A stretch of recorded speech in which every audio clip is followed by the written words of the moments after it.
সালাত কবুল না হওয়ার পিছনে তিনটা কারণ। কয়টা? তিনটা কারণ। এক নম্বর নামাজ পড়ে কিন্তু আকীদা ঠিক নেই। 2 নম্বর, নামাজ পড়ে কিন্তু নবীর তরিকায় পড়ে না। 3 নম্বরটা হলো আকীদাও ঠিক আছে, নবীর তরিকায় পড়ে কিন্তু খাবার হারাম। খাবার কি? হারাম। হারাম মানে কি? হারাম খোরের জন্য দোয়া করাও হারাম। এত খারাপ জিনিস এটা। একটু আমার কথাটা বুঝেন তো, যে কথাটা বললাম, হারাম খোরের জন্য দোয়া করা যাবে না। জেনা করে তার জন্য দোয়া করা যাবে। আপনি বলবেন যে কি উল্টা পাল্টা বলছেন, তাই না? আমি উল্টা পাল্টা বলিনি, আমি একবারে দলিল দিয়ে বুঝাই দিচ্ছি, শুনে নেন। হারাম খোর যদি বুঝতে পারেন তো ওর জন্য শুধু একটা দোয়া করা যাবে, সেটা হলো আল্লাহ তুমি তাকে হেদায়েত দাও। মনে করেন অসুস্থ, মেডিকেলে আছে, এভারকেয়ার হাসপাতালে ভর্তি হয়ে আছে, বলা যাবে না আল্লাহ তুমি তাকে সুস্থ করে দাও, এটা বলা যাবে না। অ্যাক্সিডেন্ট করছে, বলে আল্লাহ তুমি তাকে দ্রুত সুস্থ করে দাও, বলা যাবে না। আল্লাহ তুমি তার উপর রহমত নাজিল করো, এই দোয়া করা কখনোই যাবে না। দোয়া করলেই সমস্যা। কিন্তু আল্লাহ বলছেন, আল্লাহ রাসূল সাল্লাল্লাহু আলাইহি ওয়াসাল্লাম 1510 নম্বর হাদিস, সহিহ মুসলিম, ইন্নাল্লাহা তাইয়্যিব লা ইয়াকবালু ইল্লা তাইয়্যিবা। আল্লাহ পবিত্র, অপবিত্র জিনিস কবুল করেন না। 1। 2 নম্বর হলো 224 নম্বর হাদিস, সহিহ মুসলিম। একজন সাহাবীর নাম, ওমরের ছেলের নাম কি? আব্দুল্লাহ ইবনে ওমর। ওমর রাদিয়াল্লাহু আনহু ছেলের নাম কি বলেন? আব্দুল্লাহ। তো আব্দুল্লাহ রাদিয়াল্লাহু আনহু ইবনু আমেরকে দেখতে গেছেন। ইবনু আমেরকে দেখতে গেছেন, অসুস্থ দেখতে, বুড়া হয়ে গেছে, দেখতে গেছেন। শুনেন, দেখতে গেছেন, সহিহ মুসলিমের হাদিস। তখন মানে বাপের বন্ধু, বাপের কি বন্ধু, দেখতে গেছেন। বাপ তো মরে গেছে, বন্ধু বেঁচে আছে, দেখতে গেছেন, অসুস্থ অবস্থায় আছে। তখন ইবনু আমের বলছেন আব্দুল্লাহকে যে, ভাতিজা, আল্লাহ তাদুল্লাহ আলী, তুমি কি আমার জন্য একটু দোয়া করবে না? তখন ইবনু ওমর, সাধারণ মানুষ, ইবনু ওমর রাদিয়াল্লাহু আনহু এত বড় একজন জ্ঞানী ফকি মানুষ, খুব বিচক্ষণ।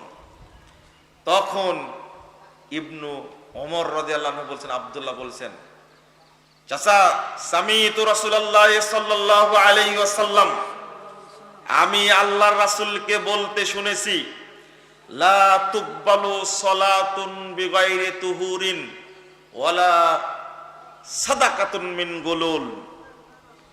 অপবিত্র অবস্থায় আল্লাহ সালাত কবুল করেন না, আর হারাম খোরের দোয়া কবুল হয় না। আমি আপনার জন্য দোয়া করতে পারবো না। ওয়া কুনতা আলাল বাসরা ওয়ালিয়া ফিল বাসরা ওয়ালিয়া, আর আমার জানা আছে আপনি বাসরার গভর্নর ছিলেন, আপনার বিরুদ্ধে আত্মসাতের অভিযোগ আছে, আপনার জন্য দোয়া করা যাবে না। কি বুঝলেন? কি বুঝলেন? আর একটা শোনেন, কিতাবুজ যুহুদ, ইমাম আবু দাউদের একটা গ্রন্থ, 13 নম্বর সিরিয়াল। কোন দিকে মানসিকতা দিবেন না, আমার দিকে তাকা থাকেন। কথা না বুঝলে আমাদেরও কথা বলতে ভালো লাগে না।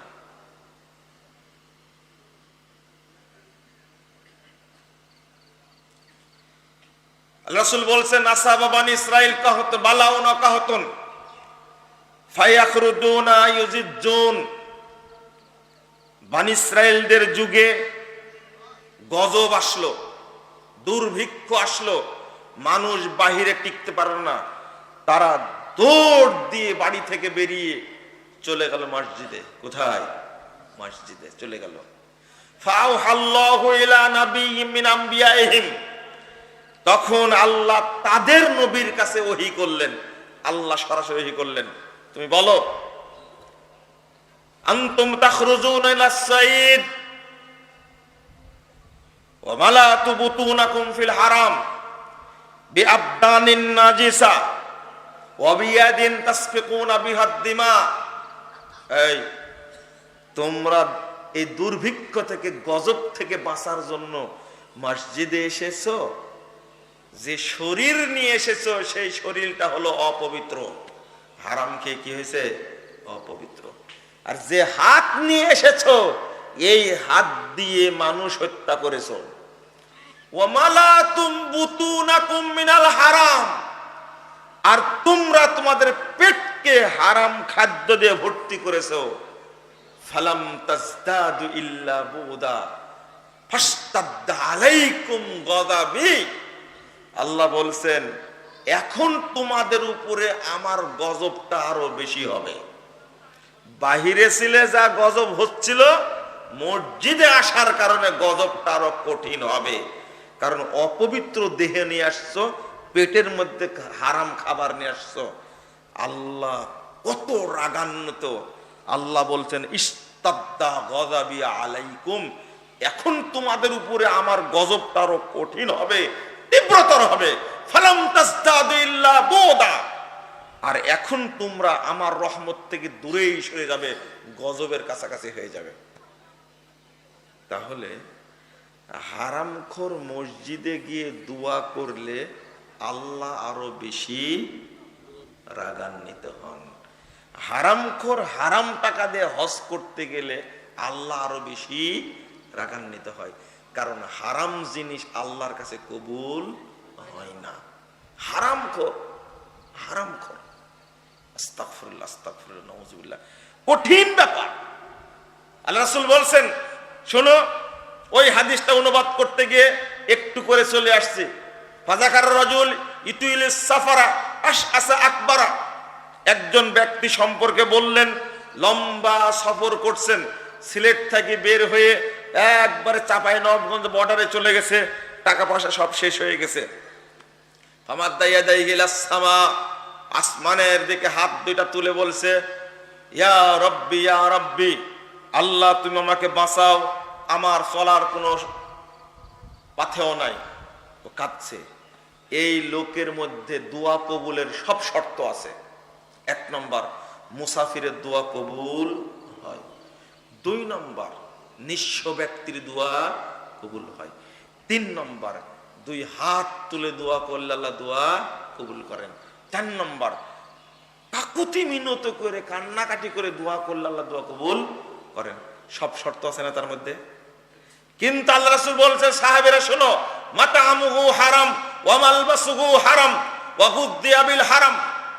দেখো দেখো দেখো, এই লোকটার খাদ্য হারাম, এই লোকটার পোশাক হারাম, এই লোকটা যে শরীরটা গঠন হয়েছে ওয়ামাশরাবু হারাম, এই ব্যক্তি যে পানি খায় পানিটাও হারাম।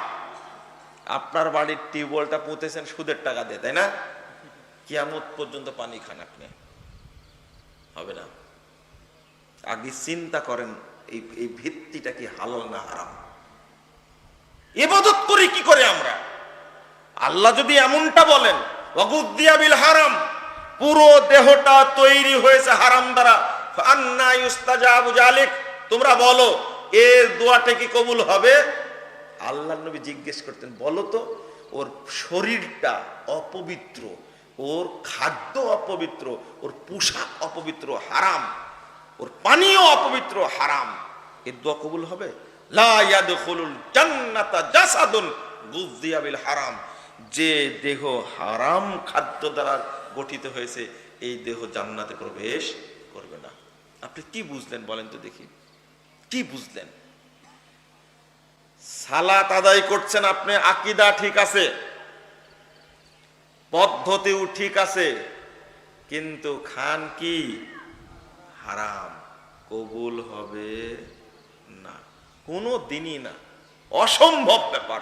আল্লাহর কাছে হারামটা পৌঁছে না, হালাল খেতেই হবে।